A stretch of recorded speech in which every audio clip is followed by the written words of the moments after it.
कार्यकर्ता तर जे झालेलं आहे आश्रमशाळेतला प्रकार आहे जो अन्नात वगैरे आळ्या वगैरे सोंडे वगैरे हे वारंवार घडत आलेत.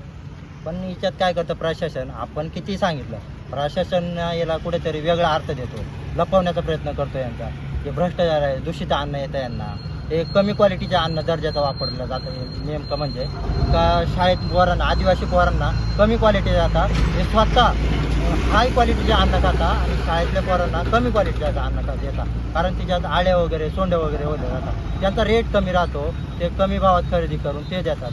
आणि हे स्वतःच्या घरामध्ये बघायचं यांचं अन्न स्पेशल शुद्ध अन्न राहतं, चांगल्या क्वालिटीचं. आमच्या पोरांना हे असं अन्न देतात खाऊ घालायला. तरी यांना आता तिथं समोर दिसलेले ते विषय हे बोलतात त्याला अंकुर वगैरे आले. आता सगळे डोळे एकाचा विषय झाला, तुमचा एकाचा विषय नव्हता अंकुर आहे, बाकीचे सगळ्यांनी बघितले ना. ते तुम्ही झालेला प्रकार, ते भाज्या वगैरे फेकून दिला, ते ठेवायचं ना तसं. मग तुमचं खरं होतं ना, अंकुर होते, किती अंकुर दिसले असते. मग हे प्रशासन पण याला हात घालतं. हां, कृषी कारवाई झाली पाहिजे आणि हे प्रशासन दडपण्याचा प्रयत्न 100% करणार. मी तुम्हाला सांगतो, हे प्रशासन आपलं असं झालं नाही का, जिथं खऱ्याची बाब आहे तिथं लपवलं जातं. भ्रष्टाचार लपवायला यांची यंत्रणे हालतात, भ्रष्टाचार काढायला यांना हलवावं लागतं. ही आजची परिस्थिती झालेली आहे. आणि ट्रबल एरियामध्ये लक्ष देते नाही कोणी एवढं, आदिवासीच्या ग्रामीण भागात नाही देते कोणी. आमच्या इकडचे रोड बघा, शाळेतले पोरं बघा तुम्ही, जे आहे सुविधा हेच खाऊ राहिले सुविधा. तर काय अर्थ याला?